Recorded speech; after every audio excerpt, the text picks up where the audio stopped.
Hello, నమస్తే. Welcome to Yajnadeepika episode 10. ఇక ఇటువైపు యజ్ఞ జగదీశ్వర్లు ఎంత ఆలోచించినా వాళ్ళ శత్రువులెవరో తెలియకపోవడంతో మొదట కంప్లైంట్ పెడదామనుకున్నారు. కానీ అలా చేస్తే ఆ ఇందిరమ్మ కొడుకుకు ప్రమాదం రావచ్చు. పైగా శత్రువు ఎలాంటి వాడో ఎంత బలవంతుడో తెలియకుండా కంప్లైంట్ లాంటివి పెట్టి బయట పడటం వల్ల శత్రువు మరింత అలర్ట్ అయి ఎక్కడా తనపై నేరం పడకుండా చిన్న సాక్ష్యం కూడా లేకుండా చేసే అవకాశం ఉంటుంది. కాబట్టి శత్రువుని కనిపెట్టి సాక్ష్యాలతో పట్టి శిక్షించడం మంచిదని నిర్ణయానికి వస్తారు. అనుకున్నట్టుగా జగదీశ్వర్ అతని స్నేహితులలో ఒకరు త్రినేత్రకు ఫోన్ చేస్తాడు. త్రినేత్ర ఒక ప్రైవేట్ డిటెక్టివ్. అతను జగదీశ్వర్ చెప్పిందంతా విని కొన్ని ప్రశ్నలు అడుగుతాడు.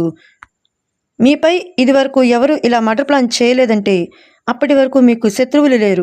కానీ ఈ మధ్యకాలం నుండే మొదలవుతున్నారంటే ఎవరో ఈ మధ్యకాలంలోనే మీపై శత్రుత్వం పెట్టుకున్నట్టేగా. బిజినెస్లో ఉన్న శత్రువులు లేరు అంటున్నావు. ఉన్న ఒక్కడు కూడా చంపే రకం కాదని తేలిపోయింది.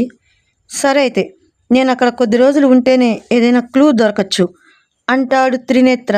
ఓకే త్రినేత్ర, రండి. రావడం అంటే ఇలా కాదు జగదీశ్వర్. ఏమో మీ వంటావిడిలా ఇంకెవరైనా పనివాళ్ళు వాళ్ళ తోకలై ఉండొచ్చుగా. మరి ఎలా త్రినేత్ర? ఏముంది, నా గురించి ఎలాగూ మీ ఇంట్లో వాళ్ళకి తెలుసు కాబట్టి మీ ఇంట్లో వాళ్ళకి ఎవరూ లేనప్పుడు చెప్పు. శత్రువు ఎవరో తెలిసే వరకు నేను ఏజెంట్నని ఎవరికీ తెలియనివ్వకండని. అలాగే మీ పని వాళ్ళతో మిగతా వాళ్ళతో చెప్పండి నేను అదర్ స్టేట్లో ఉన్న మీ ఆఫీస్ని చూసుకునేవాడినని, బిజినెస్ పని మీద ఇక్కడికి వచ్చానని, కొద్ది రోజులు ఉండి వెళతానని. అంతేకాని ఫలానా అన్న విషయం బయటపడకూడదు. అర్థమైందా? ఓకే. సరే అయితే రేపే అక్కడికి వస్తున్నా. అక్కడికి వచ్చాక ఏం చెయ్యాలో ఎలా చెయ్యాలో చెబుతా అంటాడు త్రినేత్ర. సరే త్రినేత్ర అని కాల్ కట్ చేస్తాడు జగదీశ్వర్. అనుకున్నట్టుగా ఆ మరుసటి రోజు యజ్ఞ ఇంట్లో ఆ వంటావిడిని పిలిపించి, ఇందిరమ్మ, మీకు ఇంకేమైనా తెలుసా? తెలిస్తే చెప్పు, నీకు నీ కొడుకును నీకు అప్పచెప్పి పంపిస్తాను అంటాడు జగదీశ్వర్. అయ్యో నాకు తెలియదు బాబు. తెలిస్తే ఎప్పుడో పలానా వాళ్ళని చెప్పి మీ కాళ్ళపై పడి వాడిని విడిపించుకునేదాన్ని కదూ అంటూ బోరుమని విలపిస్తుంది. సరే నువ్వు ఒక పని చెయ్యి, అప్పుడు నీకు నీ కొడుకు మాకు శత్రువులు దొరుకుతారు అంటాడు యజ్ఞ. ఏం చేయాలి బాబు? ముందు నువ్వు చదువుకున్నావా? నేను అప్పట్లోనే డిగ్రీ వరకు చదివాను. అయితే ఇదిగో, ఇది మైక్రో కెమెరా, ఇది మైకు. వీటిని నీకు ఈ చైన్ అండ్ వాచ్లో సెట్ చేసి పెడతాను. ఈసారి వాడితో మాట్లాడినప్పుడు వీటిని యూజ్ చేయి. ఏదైనా ప్రూఫ్ దొరుకుతుందేమో చూద్దాం అంటాడు యజ్ఞ. సరే బాబు, ఎప్పుడో ఎందుకు, ఇప్పుడు పెట్టండి. నేను మార్కెట్కి వెళ్ళే టైం అయింది. వాడు నన్ను అక్కడే కలుస్తాడు. అయితే నేను కూడా ఫాలో అవుతాను. సరే బాబు పద అంటూ అవి సెట్ చేసుకొని ఆవిడతో పాటు ఒక పనివాడిని పట్టి యజ్ఞలా రెడీ చేసి ముందే దేవుకి చెప్పెట్టి దేవుడి దగ్గరికి పంపిస్తారు వాణ్ణి. పనివాడి గెటప్లో యజ్ఞ రెడీ అయి ఆవిడతో పాటు బయలుదేరుతారు. ఇంటిపై 24 గంటలు నిఘా పెట్టిన అతను వెంటనే ఫోన్లో యజ్ఞ కారులో వెళ్ళాడని, వంటామె ఒక అతనితో మార్కెట్కు బయలుదేరిందని చెప్పి కాల్ కట్ చేశాడు. వాళ్ళు అటు వెళ్ళగానే జగదీశ్వర్ త్రినేత్రతో ఎప్పుడు ఏం చేద్దాం, ఏముంది, నువ్వొకటి గమనించావా? యజ్ఞపై యాక్సిడెంట్ అయినప్పుడు మీ వంటావిడ విషం తెచ్చినప్పుడు అంటే వీళ్ళు గేటు దాటి బయట వెళ్ళినప్పుడు అని అర్థమవుతుంది. అంటే ఎవరో యజ్ఞను ఫాలో అయి అటాక్ చేసినట్టుంది. మీ వంటావిడిని కూడా ఫాలో చేసి పాయిజన్ ఇస్తున్నట్టుంది. అంటే వీళ్ళు ఈ ఇంటిని దాటి వెళ్ళటం ఎవరో గమనిస్తున్నారనే కదా? అవును. అందుకే ముందుగా ఈ ఇంటి దగ్గరలో ఏం జరుగుతుందో గమనించమని నా ఏజెన్సీని పెట్టా. చూద్దాం ఏమైనా తెలుస్తుందేమో అని అంటాడు త్రినేత్ర.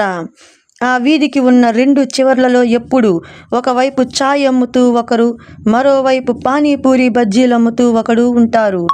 వాళ్ళు బయలుదేరిన విషయం ఛాయ్గాడు ఫోన్ చేసి చెప్పడంతో దూరంలో బెగ్గర్ గెటప్లో ఉన్న అసిస్టెంట్ డిటెక్టివ్ త్రినేత్రకు ఫోన్ చేసి చెప్పాడు. వాడి బండికి ట్రాకర్ని అంటించి వెళ్ళమని సలహా ఇచ్చాడు త్రినేత్ర. ఓకే సార్ అని ట్రాకర్ని పెట్టాడు. ఇక్కడ మార్కెట్లో మీరు దూరం పండి బాబు, లేకపోతే వాడు రాడు. అవును, నేను అటు వెళ్తాను అని వెళ్ళగానే ఒకడు మాస్క్తో వచ్చి ఎంతవరకు వచ్చింది పని అని అడిగాడు. ప్రయత్నించాను బాబు, వాళ్ళు ఈరోజు కూడా అది తినలేదు, మళ్ళీ చూస్తా అని సమాధానం చెప్పేలోపు ఆ వచ్చిన వాడిని వెనక నుండి ఉక్కు పట్టు పట్టాడు యజ్ఞ.